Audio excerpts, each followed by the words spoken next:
देश में कानून की किताब कहती है सब बराबर हैं, लेकिन जमीनी सच्चाई पूछ रही है क्या ये बराबरी सिर्फ कुछ वर्गों तक सीमित है। आज सवाल यूजीसी इक्वालिटी रेगुलेशंस पर है, जहां आरोप है कि न्याय जाति देखकर तय किया जा रहा है। एक रहेंगे तो सेफ रहेंगे, प्रधानमंत्री मोदी ने ये नारा दिया था, लेकिन 13 जनवरी 2026 की तारीख उस नारे पर सवालिया निशान लगा रही है।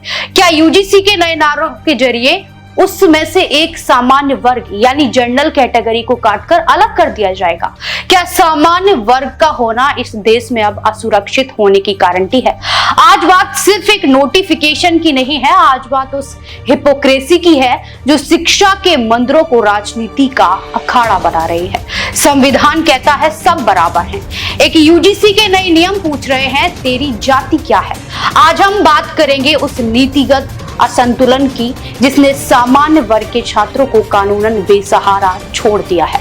सामान्य का विनाश, सबका साथ या सिर्फ कुछ का साथ। कहानी सिर्फ शब्दों के हेरफेर की नहीं बल्कि पूरी कहानी पूरी कानूनी दिशा को मोड़ने की है। 2023 तक यूजीसी का नजरिया समावेशी था। वहां लिखा था एनी कास्ट, यानी अगर एक ब्राह्मण, राजपूत या किसी भी सामान्य वर्ग के छात्र को उसकी पृष्ठभूमि के लिए प्रताड़ित किया गया तो न्याय का दरवाजा उसके लिए भी खुला था।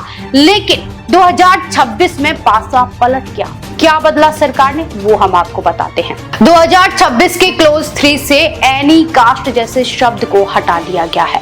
अब फोकस सिर्फ SC, ST, OBC पर है। मतलब साफ है, अगर जनरल कैटेगरी का छात्र अपनी जाति की वजह से कैंपस में जलील किया जाए, उसे गालियां दी जाए, तो इन नए नियमों के तहत उसे तकनीकी रूप से पीड़ित माना ही नहीं जाएगा।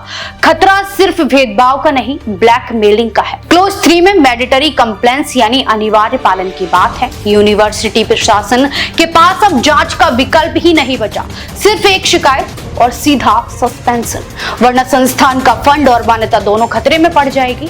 सबसे डरावनी बात, 2012 के नियमों में झूठी शिकायतों के खिलाफ जो सुरक्षा यानी सेफ गार्ड्स थे, उन्हें हटा दिया गया है। यानी कोई भी आए, झूठा आरोप लगाए, जनरल छात्र का करियर बर्बाद करे और साफ निकल जाए। क्या ये न्याय है या संस्थानिक उगाही का नया रास्ता? सरकार कहती है वंचितों को सुरक्षा चाहिए क्योंकि सवर्ण शोषक कर रहे हैं, लेकिन यह किसी मासूम को उनके कामों की सजा दी जा सकती है जो उसके परदादा ने किए थे। ललितपुर के विष्णु तिवारी का मामला याद है ना? 20 साल जेल में काटे, जवानी खत्म हो गई, माँ बाप मर गए, सिर्फ एक झूठे केस की वजह से। क्या यूजीसी के ये नियम कैंपस में और हजारों विष्णु तिवारी पैदा नहीं करेंगे? अगर पुरखों की गलती की सजा आज की पीढ़ी को देनी है तो फिर हमें मुगलों और अंग्रेजों की गलतियों का हिसाब आज के बच्चों से मांगना चाहिए। क्या ये तर्क सही नहीं है?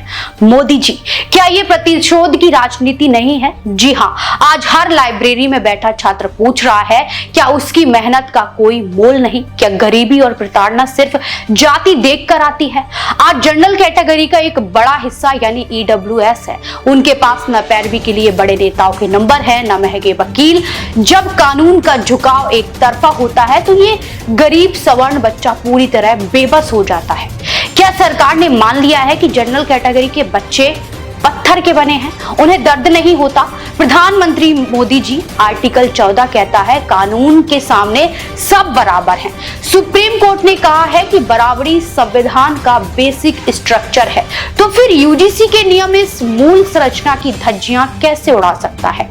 क्या हम अपनी यूनिवर्सिटीज को शिक्षा के केंद्र से कानूनी युद्ध का मैदान बना रहे हैं, जहां छात्र एक दूसरे से बात करने में डरे, जहां प्रोफेसर डांटने से कतराए? ये ब्रेन ड्रेन का रास्ता है, विश्व गुरु बनने का नहीं। सबका साथ सबका विकास सिर्फ एक चुनावी जुमला नहीं रहना चाहिए। जनरल कैटेगरी का छात्र कोई विशेष लाभ नहीं मांग रहा, वो सिर्फ एक फेयर ट्रायल और बुनियादी सुरक्षा मांग रहा है। सुरक्षा का अधिकार हर नागरिक का अधिकार है, चाहे उसका सरनेम कुछ भी हो।